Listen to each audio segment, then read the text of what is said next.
attending this press conference.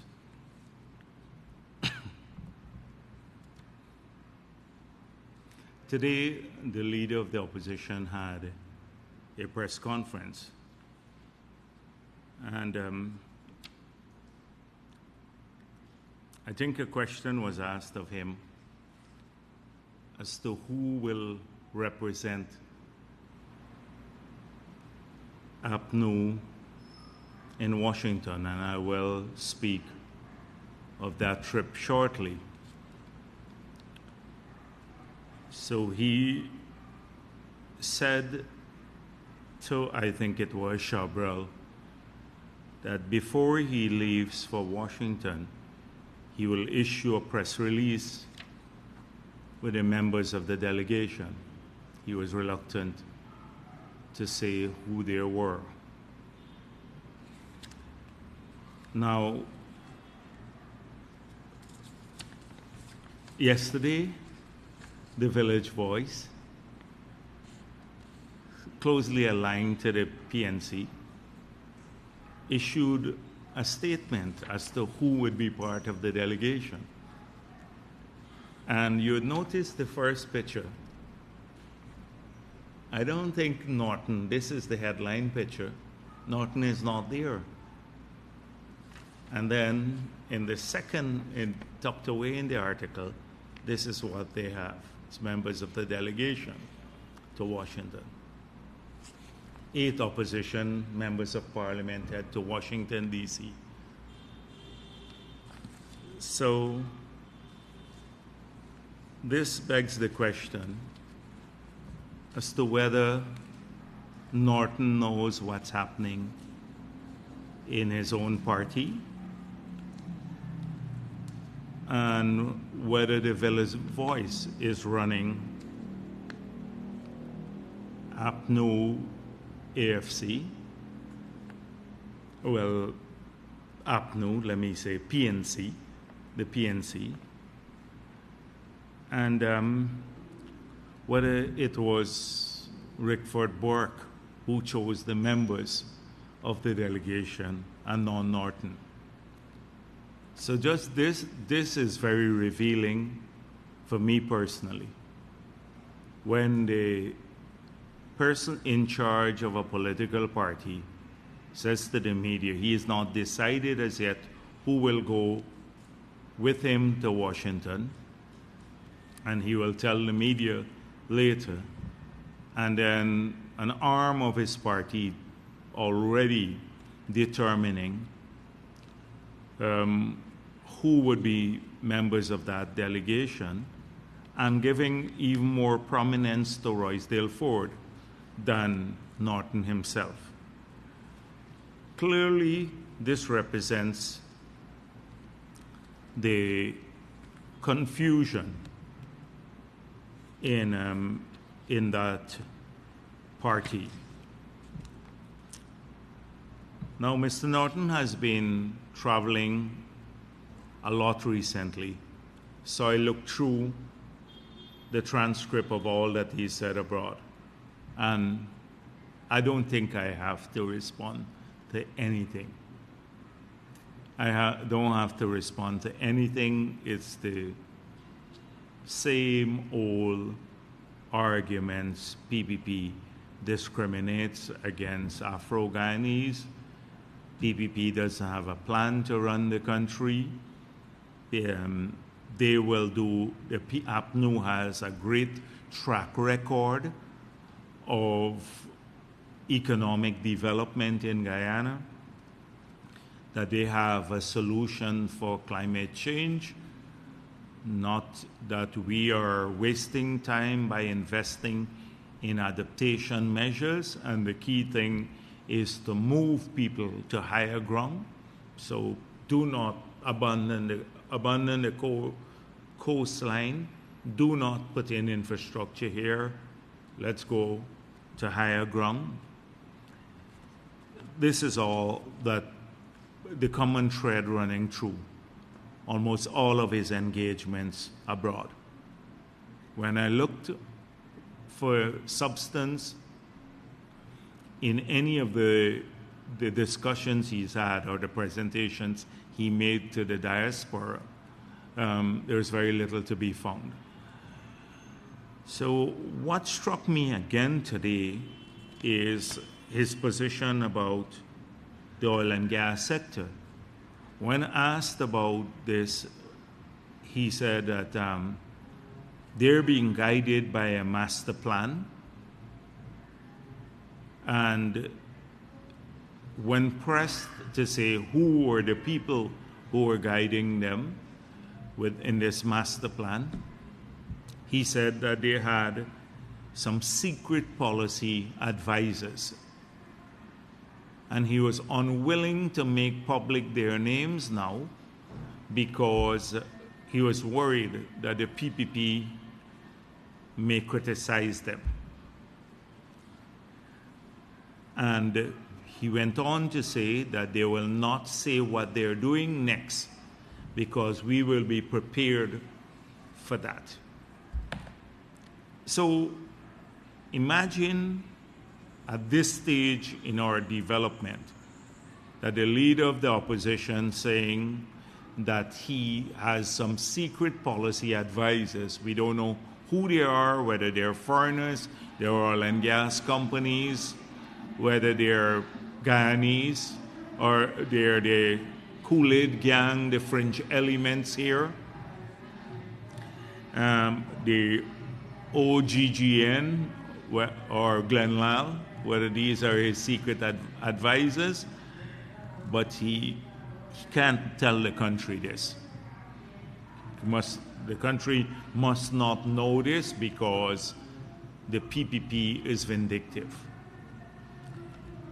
So we have a real leadership crisis in APNU. The point about him not knowing is one issue, but they have sought here in Guyana and abroad to tone that issue down. I saw some interviews with Ganesh Mahipal, and he said that, he hasn't been trying to undermine Norton. But we know differently. There are lots of people in the PNC who are very dissatisfied with his performance, and they want him out. And that he will try to dig in as much as possible. And one of the reasons for delaying their Congress is that so that he can consolidate his position within that party by creating more groups and more delegates that he controls.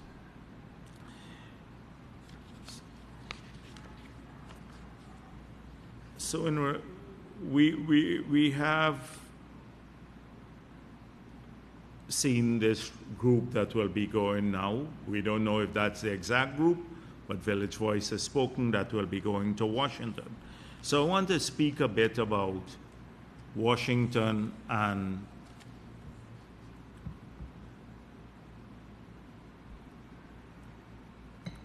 what came out of the meeting with President Ali.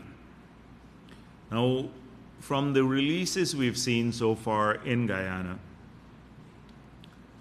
especially the one that came out of the Congressional Black Caucus, a readout of the meeting.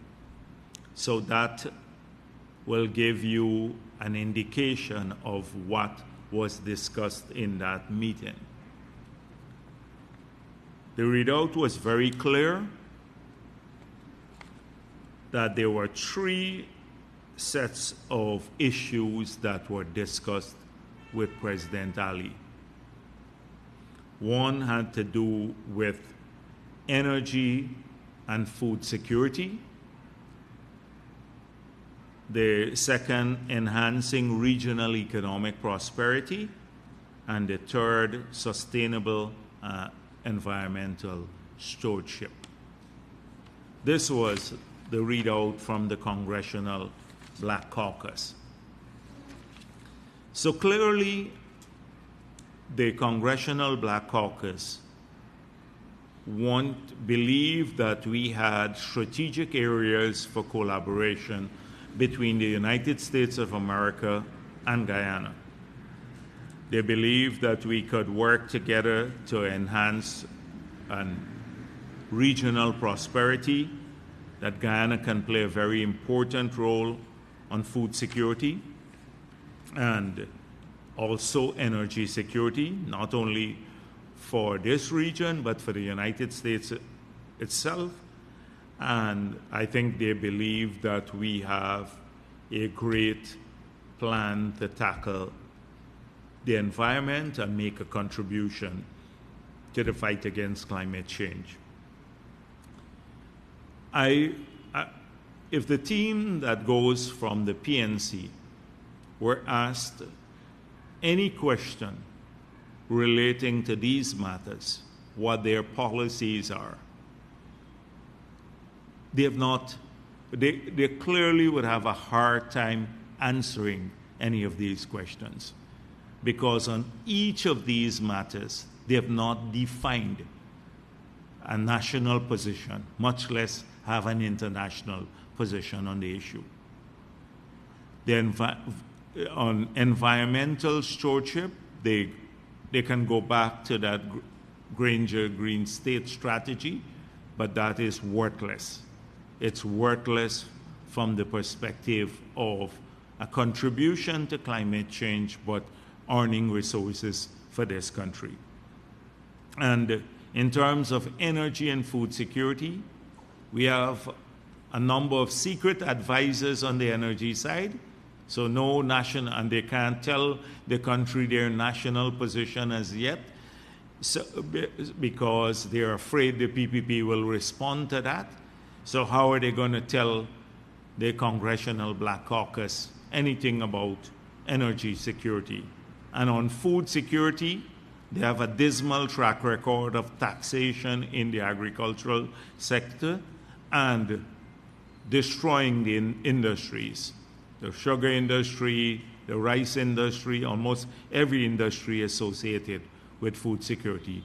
You would see the massive decline in those sectors in the 5 years that they are there. So clearly,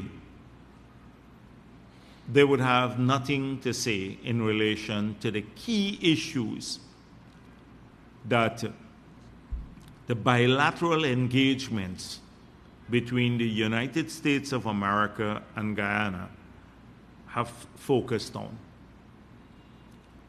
where national interest considerations from both parties are primary. So President Ali also, at that meeting, updated the congressmen on what's happening in Guyana,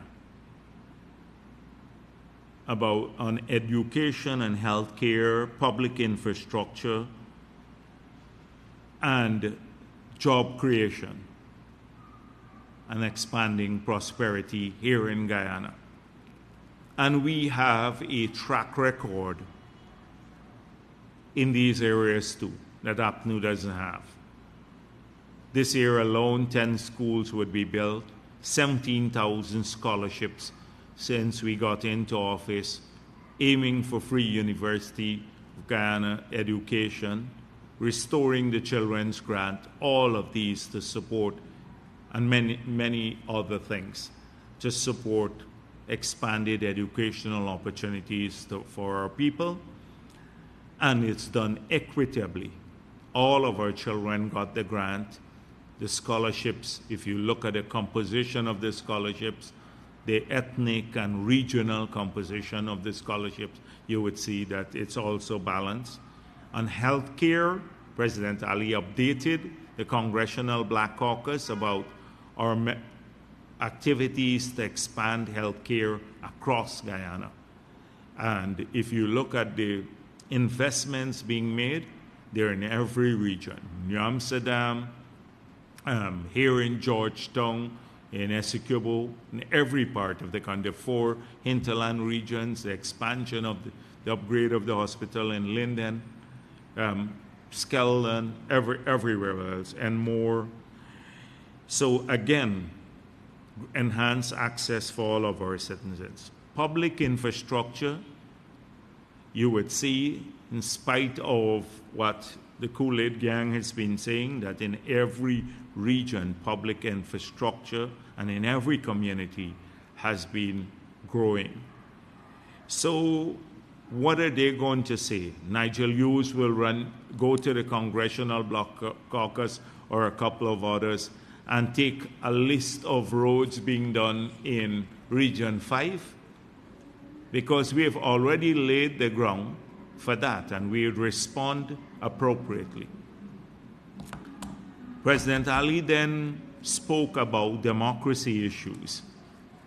And I don't know what APNU will be able to say to the Congressional Black Caucus on democracy, since they've stolen every election in the period between 1968 and 1985 and tried to steal the last election too. And you know, congressmen also get briefing. They just would go to the CIA website and they will see that about rigged elections in Guyana, and they would know which party did it. And by now they know that there was an attempt to steal the elections, and we had to fight it off with the help of the United States and 120 countries, 130 countries in the world, and the Caribbean Court of Justice. So they're going to say, again, what are they going to say about that? And the U.S. is, particularly the Democrats, understand this issue a lot, given what is happening in the United States of America and false claims about the last elections there being rigged by some people in the United States of America. So they understand this issue. What are they going to go and talk about? Oh, the list, the voters list. Now, the voters list has been found not to be fraudulent. The voters list has a large number of people because we agreed to continuous registration. We have demonstrated that numerous times, that once you move to continuous registration, and given the constitutional change made in the early 2000s, where we removed the residency requirement from being able to register or get your name on the voters list, that once a person gets onto the voters list, you can't remove them if that person, if he goes abroad. Because the only constitutional requirement to be on the voters list now in the new constitution is Guyanese and 18 years and over. We jointly, the PNC, AFC, everybody agreed to the removal of the residency requirement. So it would be found unconstitutional if you attempt to remove anyone else.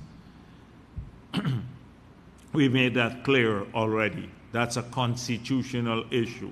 So they can, and the fact is they did not lose the last elections because of a bloated list. In fact, about 460,000 of the 660 only voted. The second point that they want to make is about biometrics, enhanced biometrics.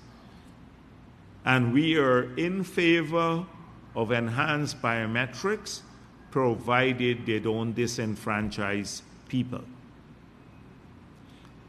We made that clear because we had the track record of APNU. I saw them saying, oh, it's simply a matter of passing a new law.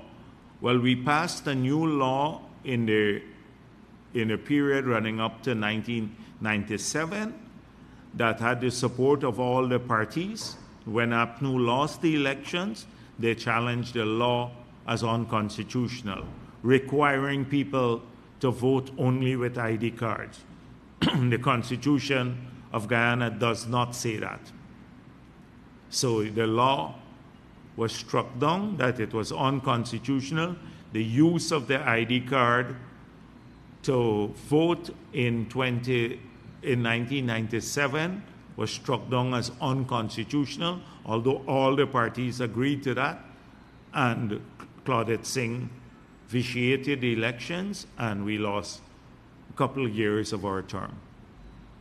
So we're not going to fall into that trap again. So I guess they're going to say, raise the voters list concern.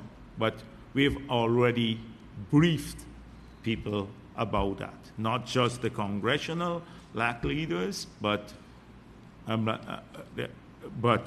also people from across a broad spectrum of political views in the Congress, and also in the legislature, not just Congress, but the legislature in the U.S., because the president met with both congressmen and senators, and also from the executive branch of the government. So both the legislative and the executive branches of government are aware, again, of these things. I guess the president had an opportunity to speak about the mischief making and about the use of congressmen's name to pursue an agenda by people like Rickford Burke, miscreants and criminals like Rickford Burke, to make money for themselves. And that I think the embassy pointed out that a conference that they have in Washington, that this conference, the embassy tried to buy 10 tickets just to test whether they would be broad-based, whether they're interested in Guyana and a broad range of views. And they were denied the purchase of the 10 tickets to go to Rickford Burke's event, which he'd make money from. He didn't want, they would have been inconvenient to the lies that would be told there. So already people are sensitized as to these issues that will happen in the U.S. We have made it clear on all of these issues. So when they go up, they will have a hard time. They will talk about discrimination. They will carry a couple of the same road things that Nigel used, the Kool-Aid gang have been using, or no roads are being built. But we've already spoken to the congressional black leaders, including Hakeem Jeffries, about the structure of the government. And if you look at the structure of the overall government system here in Guyana, it's much more inclusive than in the United States of America. And the word inclusion is not a word coined in the United States of America or by Congressman Jeffrey or the Congressional Black Caucus. It came out of our manifesto in the People's Progressive Party's manifesto. And the President Ali spoke to that about how we are implementing our manifesto. If you look at the structure of the government system here, in the executive, the legislature, and the judiciary, you will see what these congressmen have now been exposed to, a balanced structure. So the fact that Hakeem Jeffries, who was part of that meeting, issued a separate statement, Robert Passad was absolutely right that at the meeting, this issue was not raised about inclusion here by Congressman Jeffries. He spoke because I guess he's mindful of his stature as the minority leader in the Congress. But speaking, Congressman Jeffries and anyone else speaking about inclusion, we don't see that as taking a side, because that is precisely what we're doing. And now that they have been given more facts, and at least we have a medium now to present the facts. When they are distorted, we can now supply the facts. They would have a very hard time taking any agenda except in the usual griping agenda to Washington. I saw Dennis Chabrol had that they're to mount a mission to Guyana. That's not true. There's no mission that the Congressional Black Caucus has agreed to mount a mission to Guyana. But we've always been open to congressmen coming down. And in fact, President Ali has invited people to come here many, many times from all the branches of the government, not just the U.S. government, but from other governments in the world. We have nothing to hide about our national policy. In fact, we're very proud of it. We're very proud that we have moved Guyana forward.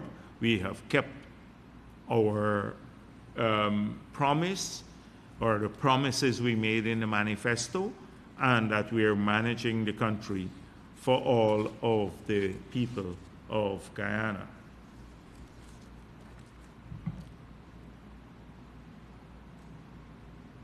President Ali is now also in New York, and he has had several engagements there in the United States of America, and with a broad range of people, not just in Washington, but in New York. He just received an award, and he's been speaking to people who are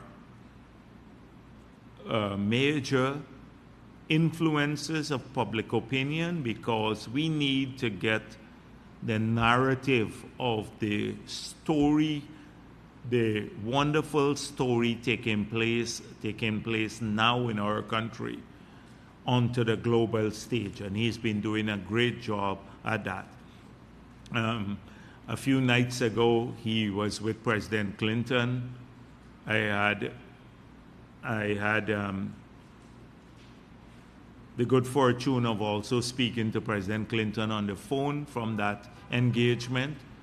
And people may not know, but when we started the LCDS, in fact, the process running up to the LCDS in the period, the last term in office, President Clinton had deployed a couple of people here to assist and advise on, particularly on the MRV systems, because at that time we were trying to build this model that would not only be credible globally, but also could be replicated by other countries and address the concerns raised by many in the UNFCCC negotiations as to why forests should not be, and forest carbon should not be, part of the compliance market.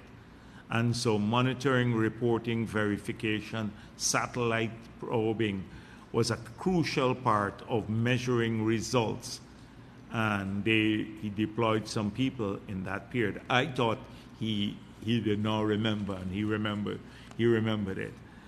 So the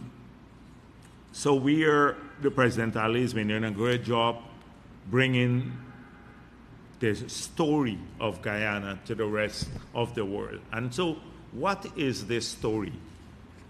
I saw Ramjatan saying that the IMF produced a half-baked assessment of Guyana's economy. Now, whether it's half-baked, a quarter-baked, 1/10 baked, or 100th baked, Ramjatan will not understand any of it, because the assessment goes beyond the realm that he is comfortable in. And that realm is one of scandals, lies, and half-truths. And so to have Ramjatan comment on an IMF report. Now, the IMF is a global organization. Even Glenn Lal uses the IMF as an authority on many issues.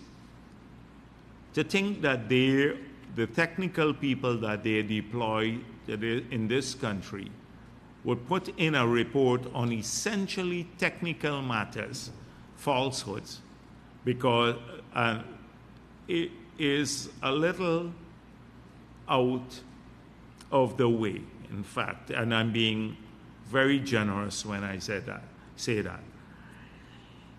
So the report, the Article 4 consultation will go to the board soon, but the IMF, I'm not going to go through Ramjatan's nonsense because it pains me to do so, and it had no edifying moment for the people of this country. It's just a lot of nonsense that he talks. But let me go through what the concluding statement of the 2023 Article 4 mission that they issued.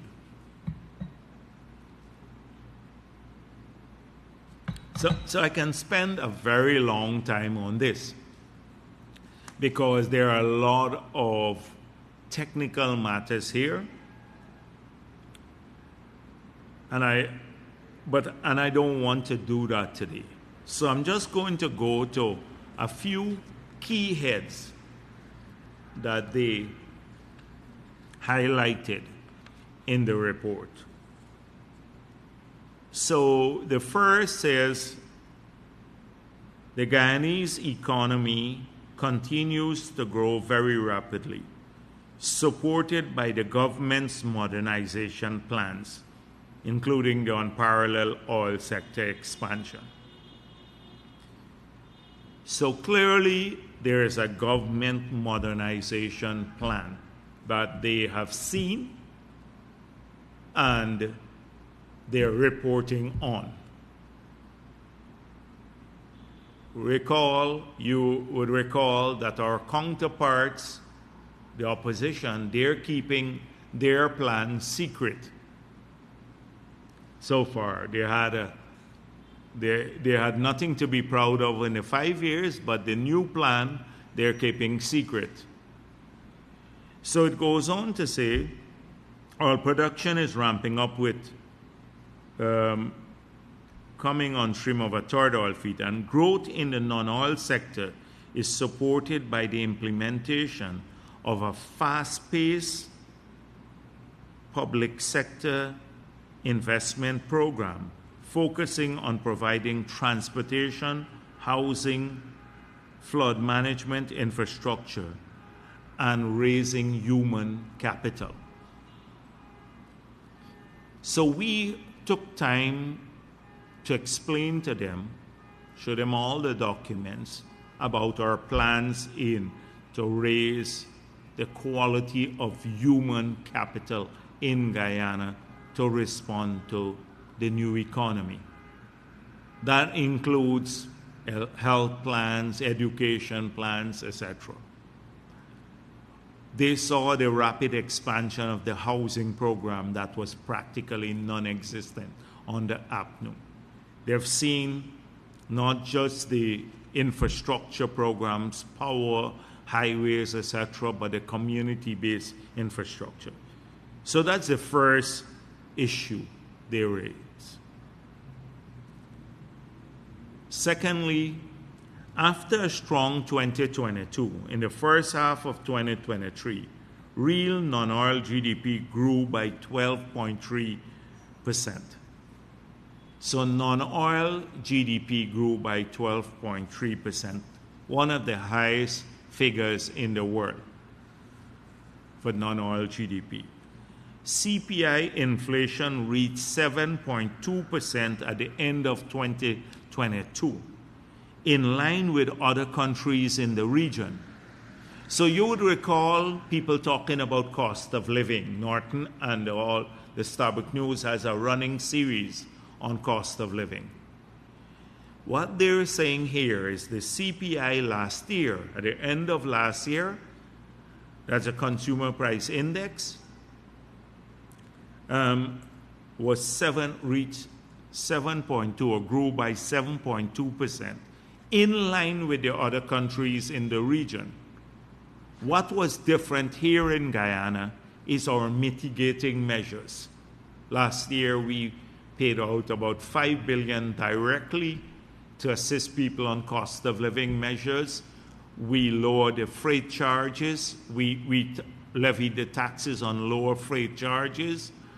We did not increase water and electricity prices. We absorbed all of the cost on water and electricity prices. So there's a series of intervention measures that we put in place to abate the CPI increase, the consumer price index increase.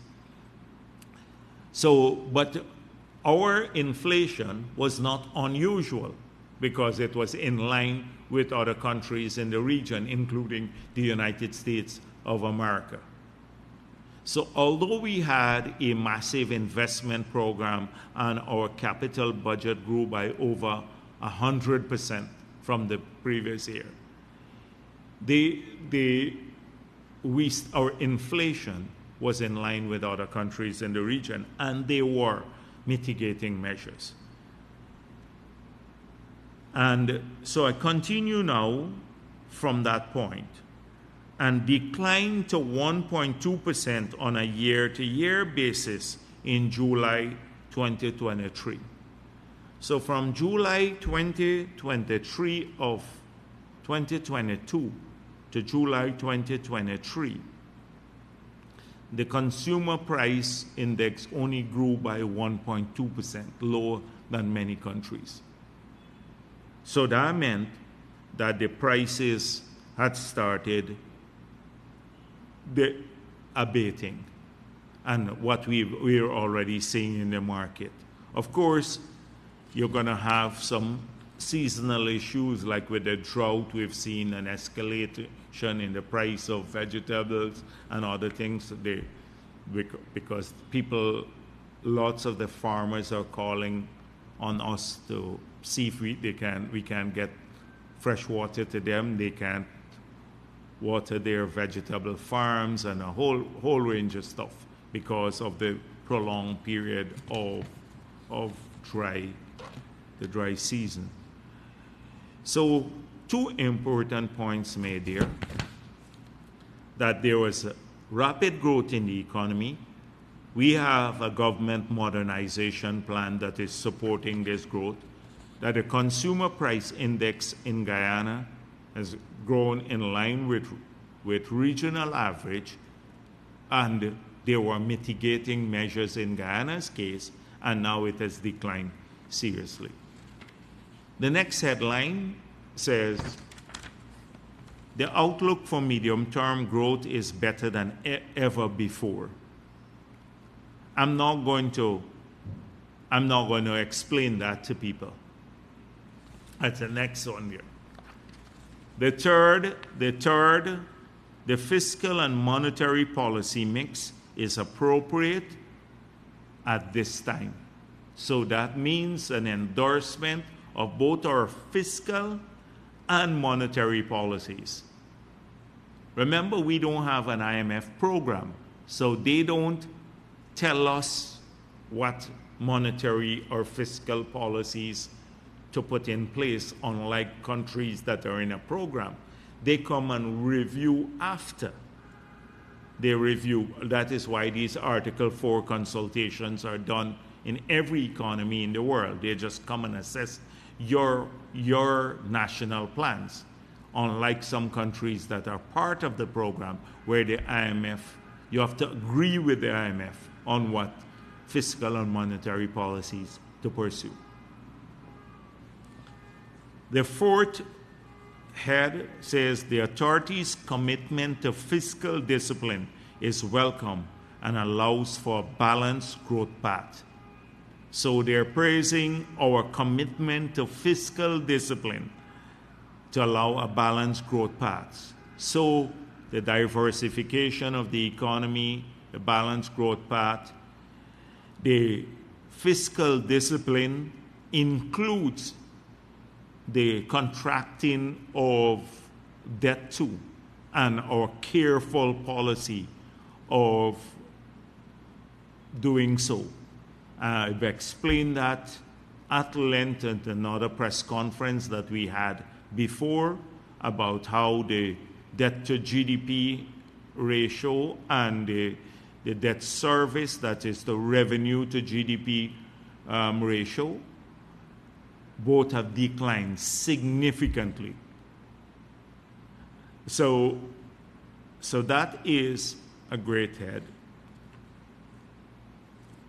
Then it says, given the medium-term risk of inflationary pressure and real exchange rate appreciation, something that we're talking about, they recommended that a continued focus on maintaining macroeconomic stability through an appropriate policy mix. I've come here many times and spoken about the need to watch, be careful about the Dutch disease and overheating economy, to be cautious about the outer years and not building a budget based on revenue that may decline because of lower oil prices or climate change, the net zero measures kicking in, and therefore the need to be careful about an expansionary current account policy of the budget, the current account, not the capital account of the budget. You would recall two things. And this is not because Glenn, I see they pointed out that the IMF said, or someone said, that there would be a shortfall in the oil and gas revenue by $2 million, $2 million US dollars. And therefore, the government is having this that they had warned that this could happen. We warned that before, but $2 million from, I think, 243 to 239 or something like that. I can't remember the exact numbers, but it's 2 million US. It's nothing. It's just the prices will come and go up like that. If prices globally fall, now they're on the rise again. So the numbers we put in the budget, if we sell now because of growing oil prices, the figure will be higher than before. But notwithstanding what I just mentioned, that we had cautioned this even ourselves. So you would recall that Norton and the others were dismissive of concepts like expansionary, like overheating and Dutch disease. They think, oh, get all the money, pay it out. Pay out, Glenn says, $12 million a year for every person in Guyana will get $12 million, 60,000 US. Not only we would not have enough money from the whole oil and gas sector, if Exxon took not a single cent in profit, or they gave us all the money, we wouldn't be able to fund that. But this is the same person cautioning when you have a 2 million shortfall to say be careful about how you're building your budget, but then wants to pay out because it could harm you in future years, but then wants to pay out $12 million a year without working. Wouldn't that be expansionary? This consumer price index will just blow up if that happens, leaving out our inability to finance it. And so When Norton and the others say, forget these concepts, you pay the money out here and there and everywhere else, then it makes you understand that clearly they don't have a plan and they're just saying these things to fool people and to get them to support them. The staff strongly support the authorities' efforts to maintain financial stability. They support our efforts to maintain financial support. That's another head. Staff commend the authorities' progress in strengthening AML, CFT, governance, anti-corruption frameworks, and support further advances in their effective implementation. This didn't go down well with APNU because there are specific measures that we introduce that will deal with this. Staff commend the authorities' progress to strengthen the management of oil wealth and its fiscal transparency, and we'll come back to that in a moment. But they have reviewed all that we have done since we got into office, and this is their assessment. The progress to strengthen the support, commend the authorities on the progress to strengthen the management of oil wealth and fiscal transparency. The next head, staff laud the authorities' climate efforts. The next head, staff strongly support the authorities' efforts to improve the business climate and address labor shortages. Next head, staff welcome the authorities' efforts to modernize official statistics, which the IMF is supporting through capacity development. This is what irked Ramjatan and APNU. I thought Norton ignored it totally because it was an entirely positive assessment of our overall strategy.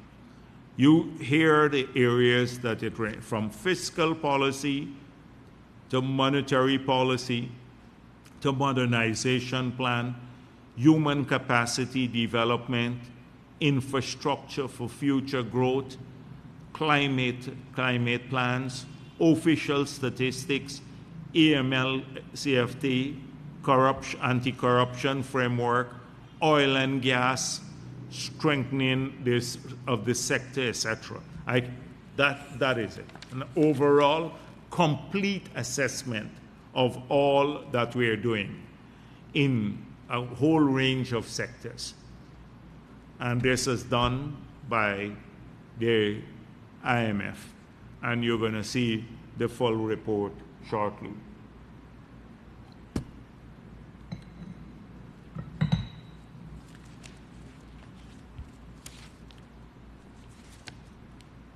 So there are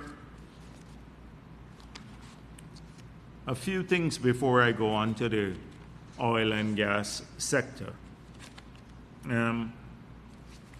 I saw a report which says that as I was preparing for this press conference, government still to gazette applications for new oil blocks despite legal requirement. So it speaks about that. I was told by the ministry, again, this is what the ministry sent to me, that on December 9th, 2022, that this was done. So this is a Kaicho News headline. Asked the ministry, and they said to me that this was done on this date, outlining the coordinates of all 14 blocks, that this was done in that period. The audit issue. So we come back to the audit issue here. There are some other matters. So let me make this clear. I've seen a lot of comments about the audit issue. And these comments are justifiable. The comments are justifiable. But the fact that we are debating this matter is only because of how this government has approached the oil and gas sector. Had this happened on the APNU, we wouldn't have known about the issue years from now. Like what happened with the 2016 contract, the signing bonus. It took us years to find this out. Now, we have not concluded this matter as yet, but we discovered it largely because of how transparent we have been. Now, you would recall that particularly the Starbuck News, when they raised this matter about the slot in concluding the audits, I said to them that this is a matter that the politicians will not interfere with. That it's purely for the technical staff and the technical agency, namely the GRA, to deal with that matter. That if we're not going to rush any staff member or of the GRA or the GRA to conclude the matter until they are ready to do so in their own judgment. And because we believe that politicians must not get involved in, they don't have the capability. You need accounting, auditing capability, and they must not get involved in these matters. Now, we know that the agreement, the 2016 agreement, vested the authority to conduct audits in the minister. And pursuant to that, the minister has hired IHS Markit on the APNU, and then the consortium on the People's Progressive Party to audit the post-2017 costs, 2017 to 2020. So those were done pursuant to the agreement. However, policy-wise, we said that our advisors were the GRA. The ministry had no capability to address the findings of the audit, and therefore the government's policy advisor, sole policy advisor, without whose opinion on these matters we were not going to move further, was the GRA. So it was not in conflict with what the agreement had. The agreement was pursued, the auditors were hired, but their reports were lodged with the Guyana Revenue Authority to review. The GRA has to advise the government, and only the GRA has to advise the government as to what we should conclude the audits on. If they did so, from what I gather now, on the 8th of August, that we should close the audit.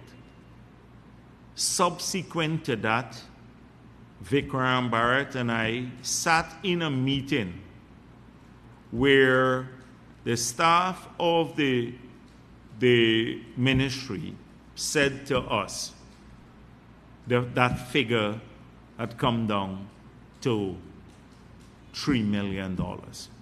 That is what we reported here. Now, how many times when the Starbuck News particularly raised this issue, I said, station must speak on audit and capability. Go to the GRA. And I guess that it's because of that engagement with GRA, we discovered that on the 8th of August, a letter was sent to the ministry. That was not copied to me. So it was because of the transparency, because we said we allowed the GRA to speak to the reporters. Under APNU, that would not have happened. If there was any attempt to cover this up, we didn't say, talk to the GRA. Get the GRA. We are not speaking about this. I'm reluctant. Many times at this very press conference, I'm reluctant to deal with audits. That's a technical matter. Now Starbuck News said that I should not, maybe I spoke out of turn in an editorial. But my engagement here, which may have to change now, is a oversight, not line management. Oversight of the oil and gas sector. I do not have a single staff in the office of the president in this oversight role in the oil and gas sector. So I deal with policy mainly, not implementation of policy. I have to rely on reports from the sector on implementation matters. So when we discuss, for example, the reform agenda that we promise, the local content law, that's policy, I dealt with from my office. They had to come to my office, the AG, everyone. The petroleum, the new PSA came to my office because that's new policy. The petroleum activities bill, my office.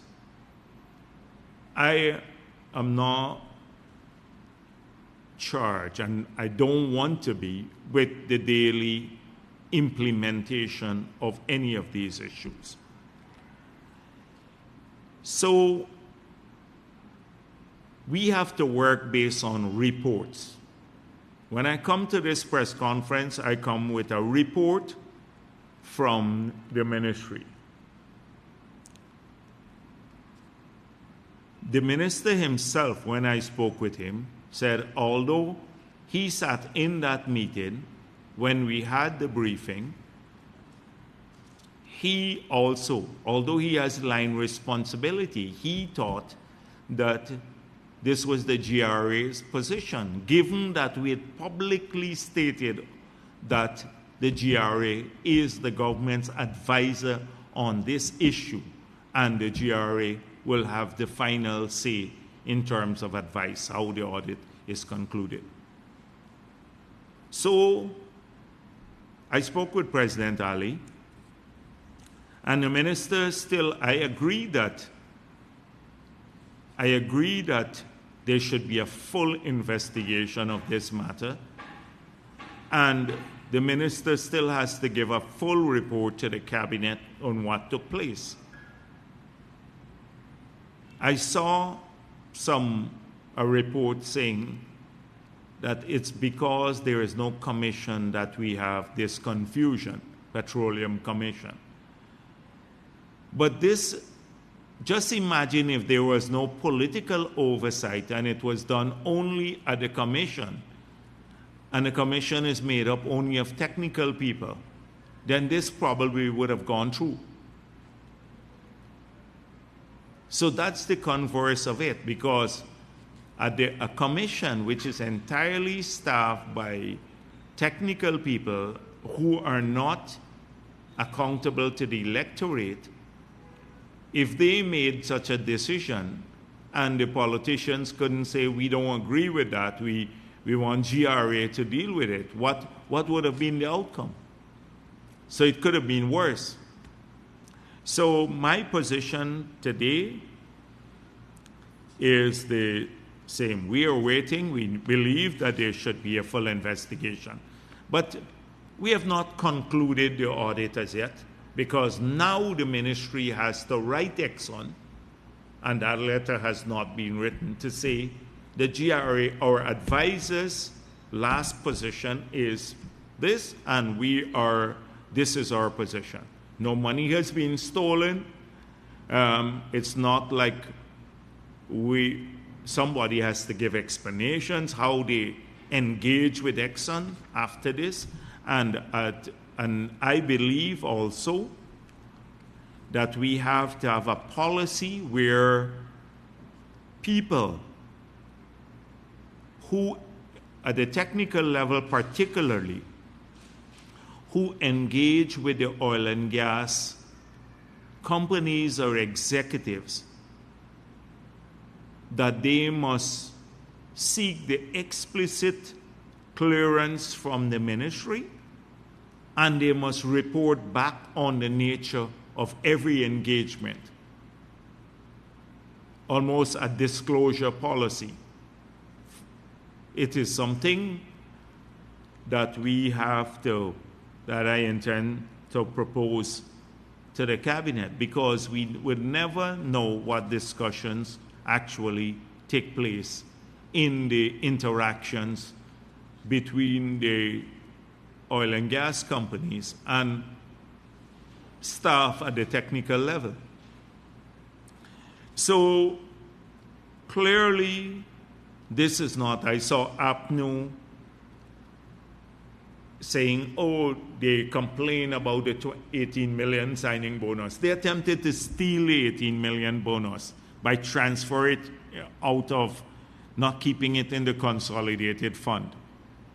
Here you have a government that has openly, I've several times spoken to the Starbuck News and many others, talked to the GRA, who have encouraged the technical agencies to speak to the media. We've done this. We've encouraged GRA publicly, I've done so here, to speak to the media. It was because of that engagement with the media that this matter came to light, which should be celebrated. Not the fact that this matter took place, because that in itself is a serious matter, but the transparency with which things have been done by this government. So these are some of the matters I wanted to do this. I just end there then. Thanks. Kaiser News, good afternoon. There's a mic. Kiana Wilberg, Kaiser News, good afternoon, Dr. Jagdeo. A few questions first on the audit. You said that you support a full investigation into this matter and having it reported to Cabinet. Can you say if, one, ExxonMobil would be part of this investigation, because they would have engaged, their officials obviously have engaged the Ministry's Petroleum Unit? That's one. Two, is government prepared at this point in time to disclose the names of the individuals who were part of this discussion with Exxon? And three, the opposition, I believe specifically the shadow minister, David Patterson, had called on government to say if it believes that the acceptance by the ministry of 211 million in expenses would weaken any position that you may have during arbitration.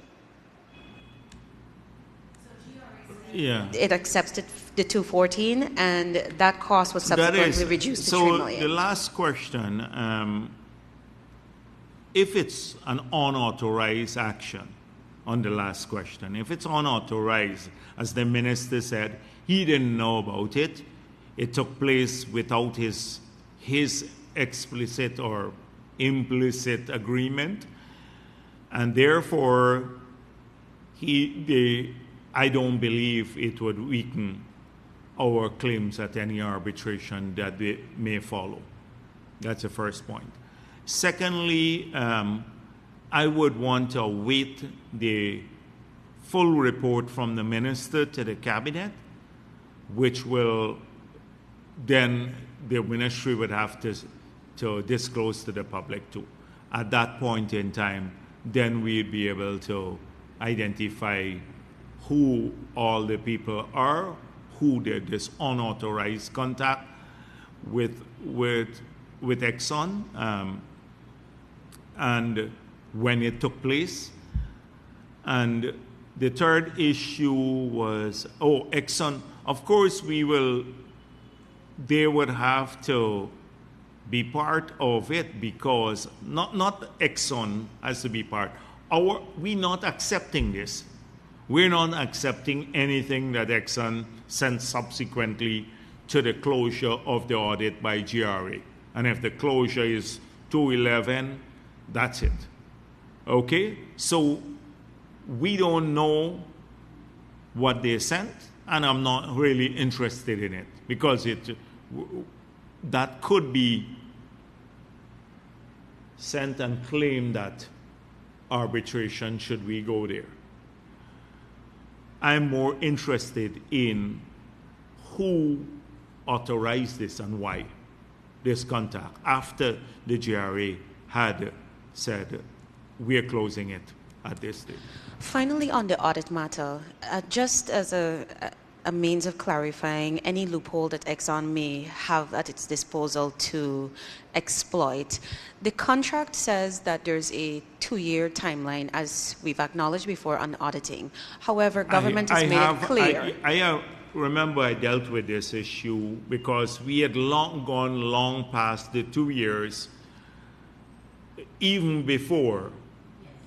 So we don't believe that claim, and they have said this publicly. I think the newspapers asked Exxon this some years ago, and they said that the audits, the agreement says that their expenditure must be audited, and they will comply with the audit, notwithstanding the timelines in the PSA.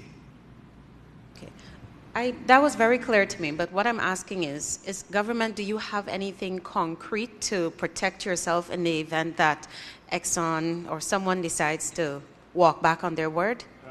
The way this goes is that they have kept engaging long past the 2 years. And secondly, this company here, they have a lot invested in Guyana. I think they realize that they have to work in a collaborative manner with the government and people of this country, because their prosperity is linked closely to that of ours. And I think it is in that context that they mentioned this issue. So we do not anticipate any withdrawal from that position. On a second topic, sir, We've seen a very outrageous statement from Venezuela now extending its claim to our licensing round. Can you say if this is something that government was caught by surprise? Because normally during a licensing round, you'd have to examine all of the risk factors. Was this something that was completely caught you by surprise? And secondly, have you heard from any of the investors or bidders that they're concerned about this statement? So we have not heard from any of the bidders that they're concerned about the statement. And it's not surprising that Venezuela would issue this statement. They have done so almost for every major event when we've tried to utilize the economic resources of our country, both on land and in our exclusive economic zone. So it was not surprising that they would issue such a statement, but you've seen the appropriate response from the government of Guyana, and you have seen statements from the OAS and the US government and several others who have firmly rejected this aggressive posture of Venezuela. And to confirm, there will be no pulling back from Guyana on us going through with our licensing round and future plans? No, this is our sovereign Guyanese territory, and the 14 blocks are all in our exclusive economic zone. Good afternoon, Vice President Kim King, Oil Now. You responded to a Kaichur News article about the legal requirement to gazette applications for oil blocks. The December 9, 2022 gazetted document you referred to, it's not in relation to that. The Gazette is about the government putting a notice out on blocks that will be offered in the auction. But it is in the new Petroleum Activities Act that was put in place last month, or the month before, that requires the government to now gazette applications made by companies for oil blocks. And that has not happened. And so it's two different things. Yes. So this was a notice that they gave me too. So relating to what? This is under the Petroleum Activities Act. This is the notice. Yeah. This might be gazetted, but this is the notice that was sent. I don't see it in the Gazette form, but it could be gazetted. Well, it's required by law. Yes, but this is the notice. Okay. Here. So I have the notice. And that includes details of the applications? Yeah. By the companies? The private companies, no, this is for mainly the fiscal terms, etc. These are all the terms of the auction. Okay. On the matter of the audit, you talked about waiting for a full report from the ministry on what went wrong. In the ministry statement, it had talked about the government taking appropriate action to discipline wrongdoers. Yes, well, I didn't. What I want to know the if ministry. The ministry said that disciplinary action will be taken or something like that. Well, you can't currently speak to the appropriateness of disciplinary actions. No, right because that would follow the report. Okay. Okay, you have canceled several of my questions. So you spoke about you not being involved in the oversight role of the oil sector, that you deal only with policy making. No. That's not what I said. You are not involved in direct oversight of the oil sector, no, but you deal with policy making. I am involved in oversight. But not day-to-day line management. Okay. You got it wrong. Yeah. Sorry. I'll give the microphone to someone else. Yeah. Final question. Was on Kiana's question about whether the action was authorized, was the minister's approval required for the action that was taken? I guess engagement, first of all, if the ministers, they were changing a policy. The government's policy is we contract through the ministry the auditors, we get the reports, then these reports are sent to the GRA. The GRA will examine the reports as our advisor, and they will advise us on the course of action to pursue, finalize or not. So in that course of action or that policy, there is no room for anyone to subsequently engage directly with the oil and gas companies for further clarification. If that is needed, the GRA will write us, say, here is the need for further clarification, the following issues we need. And then through that process, the ministry may authorize someone to get engaged in that. So clearly this was a departure from what is publicly known. Okay, finally, who are your advisors on oil and gas matters? I don't have advisors. I work with the consultants. You can say the consultants who have worked with us on drafting. I deal with policy issues mainly. So one, it is like when we dealt with the local content law, we hired a group of people to draft the law. We had the G's chambers involved. We had some from Ghana, or some advisors from Ghana. These were the people we work with. So on every one of these policy issues, we work with a different group of advisors. So it's not a static one person to advise on everything. It is based on the policy at hand. The same thing with IHS market. When we look at and the petroleum, the new PSA, it was IHS market, Qatar, and some others who worked with us on it.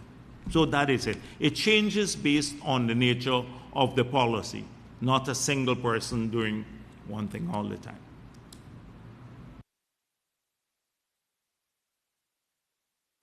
Dr. Jagdeo, Antonio Day from Saarbrück News. I just have a few questions. You mentioned that you will be writing to ExxonMobil. Are you saying definitively that the government or yourself personally? What do you mean, like? I'm making reference to the audit. When I say we, right? When I say we, generally, it means the government, not we means the government. Even when I speak of the opposition, sometimes I speak of it as we. So when Granger gave the extension, and we, for example, the one with the 1 year extension for the Stabroek block, and we decided that we'll go forward with it. I spoke of the effort as we, although it was done under the last government, because that's how I see it as government, we. So when I say we, I mean the final, it has to be government, not personal, not personal. Okay. I don't write Exxon personally. I've not sent a single correspondence to Exxon personally. Every one of these issues relating to the oil and gas sector that is the implementation of audit, the Act, the Petroleum Activities Act and the Petroleum Act. They're administered by a line agency, and they're the official point of contact. Kimal had it wrong, but I said I have oversight, but I exercise that oversight only on policy issues. Now, as I said before, I may need to change my approach to this matter. I may have to create a small unit who will go down and verify. Since the reports that come to me, I present to the public often, and to verify that these reports are accurate.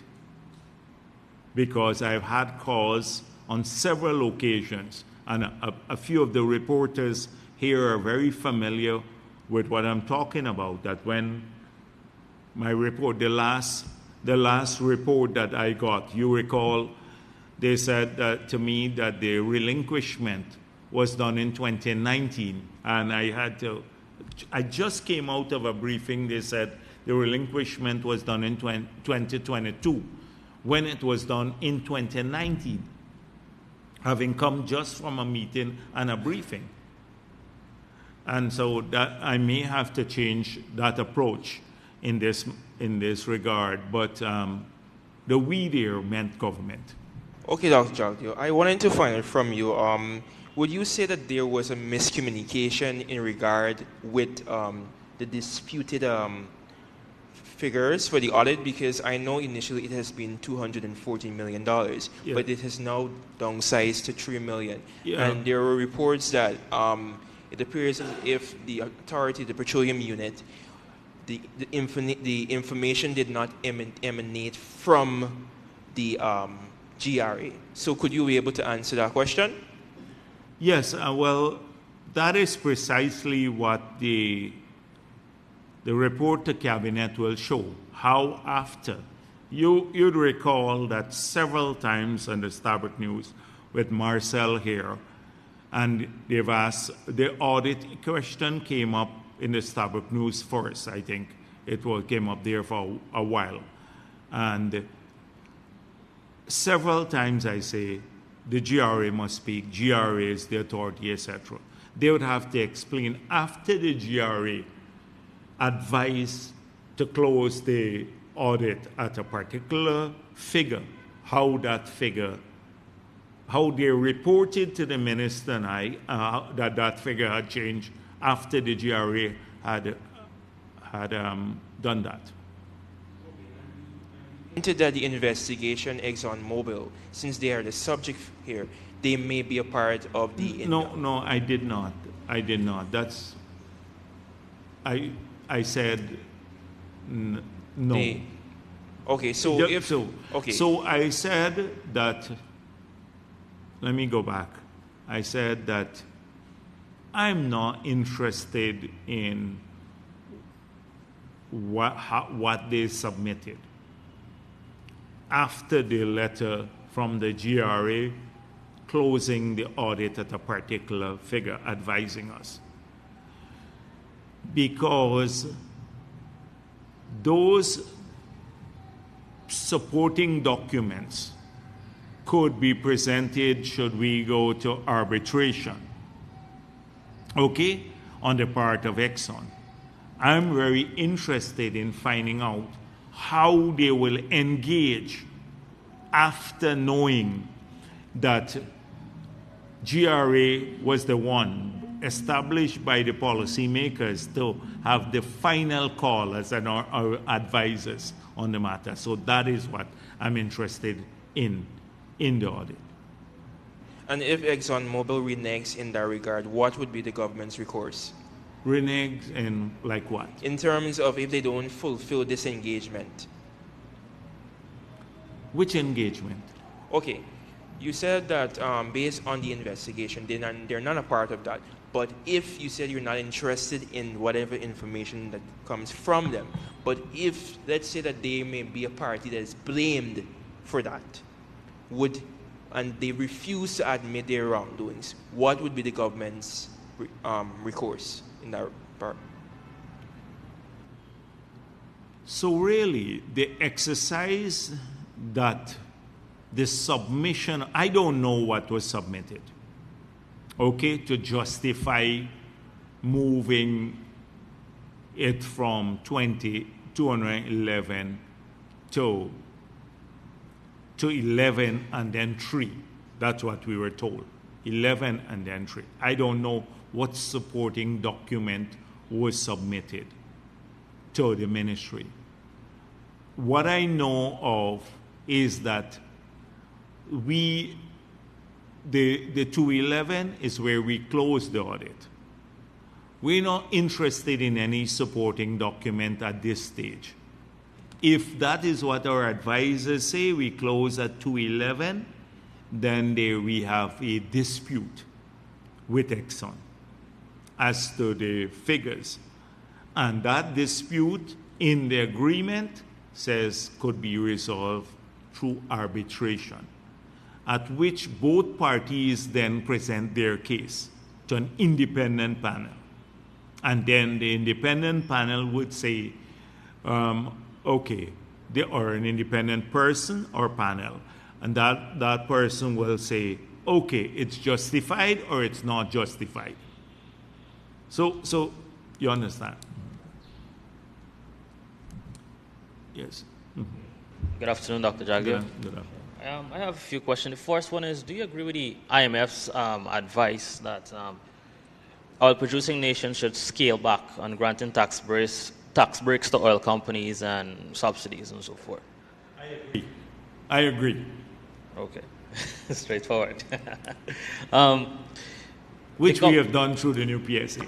Okay, great. The government had initially blamed climate change for the decline in fish stock and the troubles that fishermen have been facing, but now the EIA is revealing that oil production could potentially affect the fish in Guyana's waters. Given that this is the fact, who will compensate the fishermen and so forth if their livelihood should be affected? So, I hope you're not twisting things, but because I've not read it. But the FAO did an assessment on this. This is a UN organization. When there was a claim by Glenn Lal and the others that all the fish ran away from Guyana because of climate change. Right? And not climate change, because of the oil and gas industry. And they said that that was not supported by scientific facts. That it had to do a lot with fresh water going further out into the sea in the period of heavy rainfall, etc. So salinity or fresh water, when you have heavy rainy season, can affect the fish stock and the migration patterns along the coast. That was their conclusion. Now, I don't know that the EPA did a study about patterns of migration of fish stocks. They have not done so, because I would be happy to see that study to inform more policy making in the industry. They have not done so, as far as I'm concerned. The EIA, what the EIA would do is the EIA would say, what are the worst case scenarios? So if there is a spill, what would be the worst case scenario? It would potentially have an impact on our fishermen, navigation waters, flora and fauna, a whole range of stuff. And how do you minimize or how do you mitigate? You can't not develop the industry, or else if that was the case, globally there would be no oil industry, because everywhere in the world they have potential impact. Every Every oil well would have a potential impact. It may never come to pass, but what happens if it blows? It would have a potential impact in the environment. If you take that approach, we do nothing because of potential impact, then you wouldn't have no industry around the world. We wouldn't be able to drive our cars, do nothing, basically, generate power, etc. So you have to mitigate against potential impact. You have to demonstrate that should this happen, I have the capability to address it, and I will address it through these measures. And that is what the EIAs would do. The EIAs for specific projects. One time Starbucks said they didn't do an economic costing of it, but that's not the purpose of the EIA. And I explained that, I think, last week, that is for another sort of engagement where you look at worst case scenarios for the country. But that has to constantly be adjusted based on your growing capacity to address spills. So, for example, if we have a capping stuck in the country, you can, and you had, like, say you didn't have it, the well blows out, and then maybe you take about 10, 15 days to get it. If it's in the country, you can deploy it in maybe 3 days, 5 days. So then you minimize the level of the spill. Okay, just to give you some more, based on the recent public consultation they had, the biologists explained that daily oil production could have an impact on the fish eggs, which if there's no eggs, fish population will decline. So it's not only the spill, there's other activities that would potentially impact the fish. Yeah, but the thing is that potentially impact, but as I said before, this is assessed by the FAO about fishing stocks in the country, and they found it not to affect the fishing stock. And those are so if this is a spill on fishing egg. Spill. This is like, the daily production, like a cooling system when they have to take some seawater, mix it to cool those stuff. Yeah, the different discharges and so forth. Okay. But we have insisted on, when we change the permits, and if you have an opportunity to just look at the old permits that were done on the APNU and look at these new permits, we have progressively insisted that progressively there has to be treated water to a higher standard. And so the standard now is an international standard. There are many parts of this world where water is not treated to the standard we're treating it before it's discharged back into the ocean. And many parts of the world where they're just throwing it back in an untreated fashion.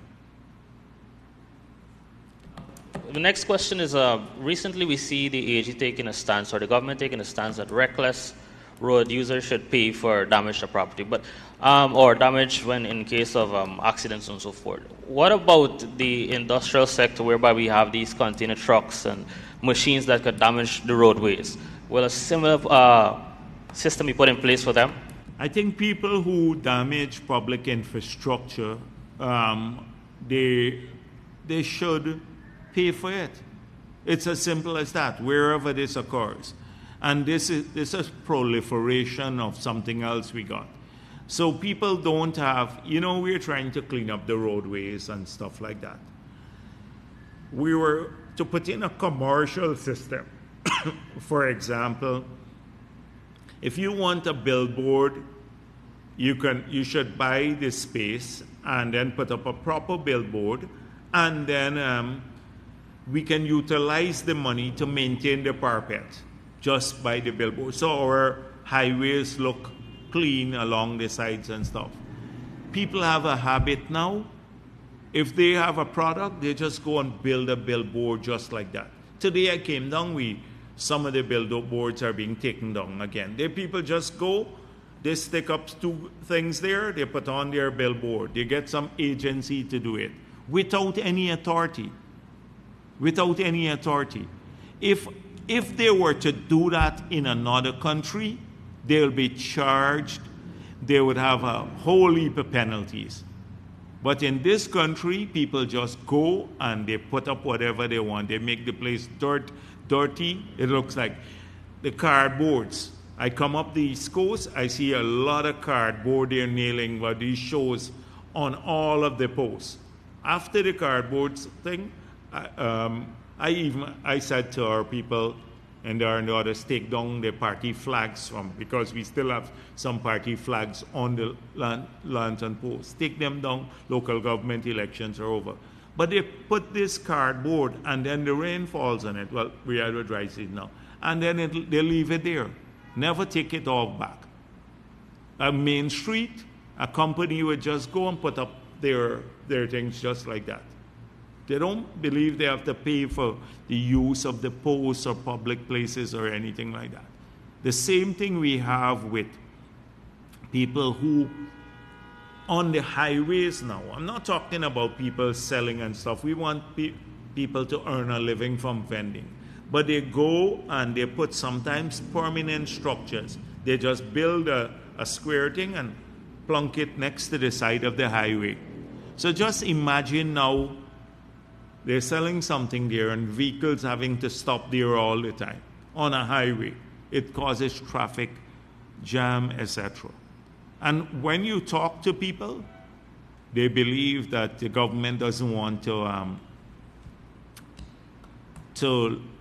accommodate them, but it's creating problems. So I agree with you, and the people should expose these things more, mainly on the highways. I'm not talking so much about the internal roads where people are selling and stuff. Sometimes you have to be a bit flexible with people once they keep the place clean and stuff like that. I'm talking about along the highway where we're getting most of our accidents from. And if you damage public infrastructure, you should pay for the public infrastructure.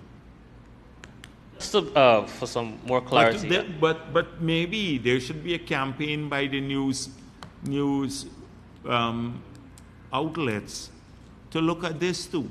And then people will probably, maybe make some accommodation. Be more specific. I'm talking in relation to the roads. Sometimes you might see these big machines, these big trucks coming through, they cause potholes and so forth, and we have to spend money to repair that. The thing is that some roads are not made for these things, so they should have a weight restriction arrangement. So this is where weight restriction programs through the Ministry of Public Works, you should talk to the Public Works people about weight restriction programs. So, because some roads are not designed like you would see a road that is an internal road, a village road and heavy duty trucks going down the internal road. My question is a party question. We see a lot of persons complaining, especially public servants after retirement and so forth, that we know there's pension providing and so forth, but they still cannot afford to pay the rent or live daily. What can you assure these people of your government plans in the future to improve their lives? Well, you asked me a question. You want to start back from the beginning? I can go through a long explanation. I think people are getting tired of that now because it's the same. If the fact that pension is going to be double, they have a greater capacity now to have their lives have a livelihood after retiring. It's not a lot of money, but it's going to be double from what they're getting in 2020. And it's going to cost us $20 billion per year to do that. So $20 billion more per year by 2025 will be in the pockets of pensioners. Now it's about $14 billion a year more. That is since the PPP took office. You have close to $1 billion more per year with water subsidy. that they didn't have under APNU that they're getting now as pensioners. So the health improvements that we would invest in. That means as people get older, they have to get better health care and stuff like that. That is a major investment that would ensure that they have better quality care in their communities. The community roads will have an impact on them because a lot people still live in mud dams and stuff like that in this country. So overall, a lot of changes for these people. And then now people are working longer because they have more other jobs.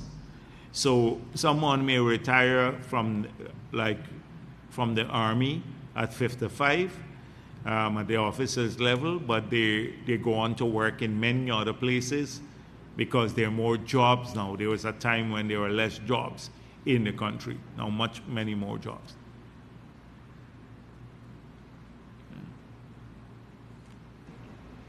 Good afternoon, Rihanna Ramsey, Kaiser News. I have two questions on the audit. I'm going back to that.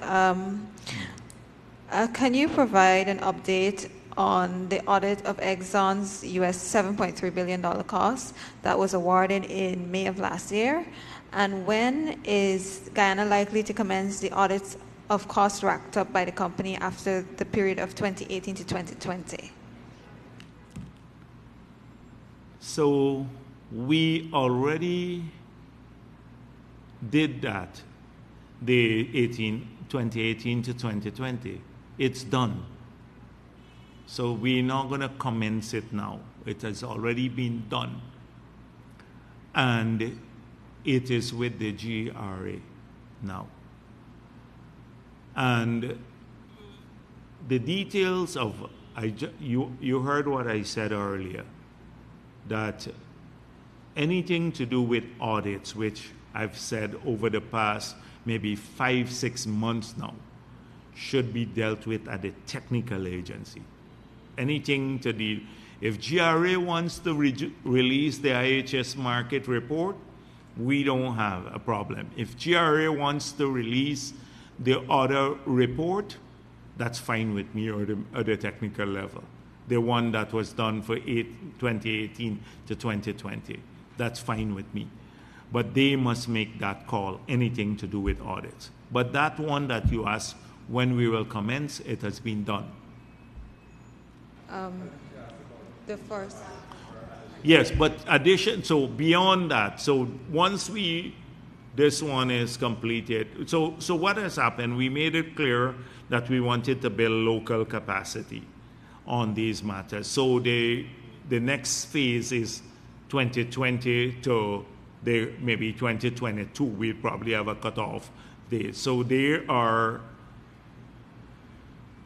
we were hoping that to get a feedback, let me tell you policy-wise, on the quality of the audit, because we've brought in local people.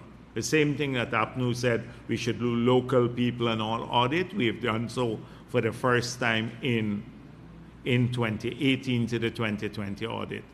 I'm looking policy-wise for a report on the quality of the audit, whether bringing in local people allows us to do an audit to industry standards, or it compromises that, because there have been lots of pushback from another section saying that the locals can't handle this. They don't have the experience. And therefore, if we have a favorable view of that, but it must come from the auditor, the GRE and the others, then we will continue to insist that it be done a significant part by locals, growing part. Okay. So you understand the context. All right. But we will not, as politicians, speak about anything. I said that 6 months ago, to deal with audit. This is a technical matter. Nobody, you don't have auditors here. And I don't think the staff of the ministry are auditors too. So that's why we wanted to make sure that it's technical. I have one final question. Now that the PSC and the new oil law are completed, what is the government's next step towards implementing an independent system to monitor the oil production? Okay, so I said that we're moving along. The next steps are to go to tender, a request for proposal for that to a company to track production on a daily basis. That's the next step, which I spoke of in the past. Yes. Dr. Jagdeo. You want to ask something? Yeah. All right. Sure. Yeah. Dr. Jagdeo, on the role of the Ministry's Petroleum Division, could you provide a little clarity on what is the role of that agency when it comes to cost recovery audits and overall with the oil and gas sector? Could you give us some clarity on that? So the PSA doesn't mention the petroleum unit. It says the minister.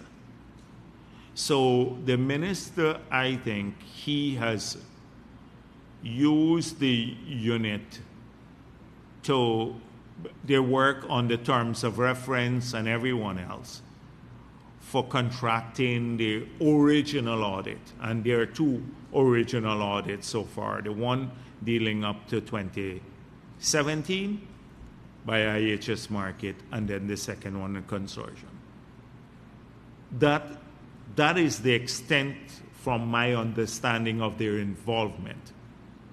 Beyond that, it's outside of their hands once you receive the report back from the auditors. Yes. And there's the perception in some quarters that the entire saga leads to persons drawing the conclusion that the department may be out of control. What do you say to address those concerns? Well, we will. There's no room for maverick action here in this government. That is why we insist on being transparent about everything. I've even many times come here and spoke about the policy variables available to us in decision making when we were discussing whether we go with a national oil company or we just tender all the blocks. I gave you the policy options, the pros and cons of a national oil company versus going out for private auction. And then I came back here and I explained why we did not pursue a national oil and gas company. Almost every time I come here, I give you, normally at press conferences, people just come and they're very short and they just would give you the decisions made. I try to bring people along so that they would understand the policy variables. And hopefully the opposition, by understanding this, because I have no other forum to engage them on this issue, that they will understand not just the complexity of the issue, but that often it's about a trade-off. It's about a trade-off in policy making. And so we have defined our position. And I believe that because we have been so public, that anything unusual, like in this case, would come to light. And that therefore there is no room. The minister report to the cabinet will deal with all of these issues. Dr. Jagdeo, Guyanese critic for TBN.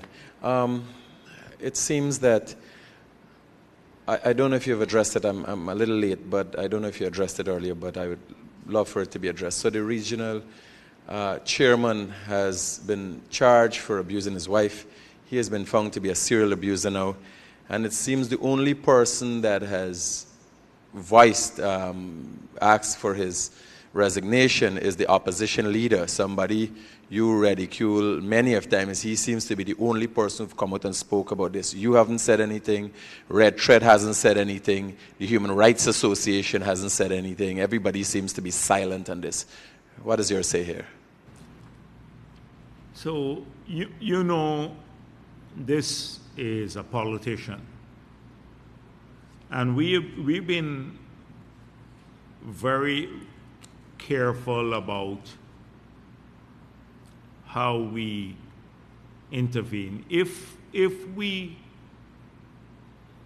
had called for the resignation right at the beginning, they would say, he's charged now, we're trying to influence the outcome of the court case.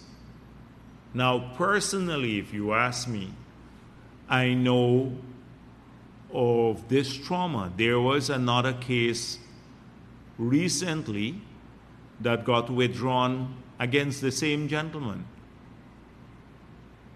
And it seems as though in this country that a group of people who have very limited, if any, credibility whatsoever, the Red Thread, the GHRA, Simona Brooms now, I don't see them protesting in front of his office or his home. But you recall the other issues with Dharmlal, although he hadn't even been charged as yet. They were out there protesting and issuing statements, etc. So we try not, because he is an opposition figure, we didn't want to make this seem a political issue, because anyone who does this sort of thing, or abusive of women or children particularly, they should face the full brunt of the law. That's our position. Should face the full brunt of the law. And the same applies to this case. But we have to be cautious about not politicizing, because it would be seen. He would then run around and say, and get the same Kool-Aiders, because you have a Kool-Aid gang, and then the Kool-Aiders who believe in the Kool-Aid gang. The Kool-Aiders would then turn it around. He will use that, our statement, to get the Kool-Aiders now to say PPP want to get rid of him.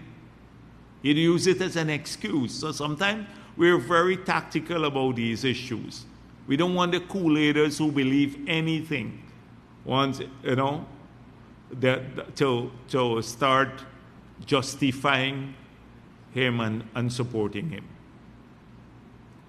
But where are the Red Thread and the GHRA now?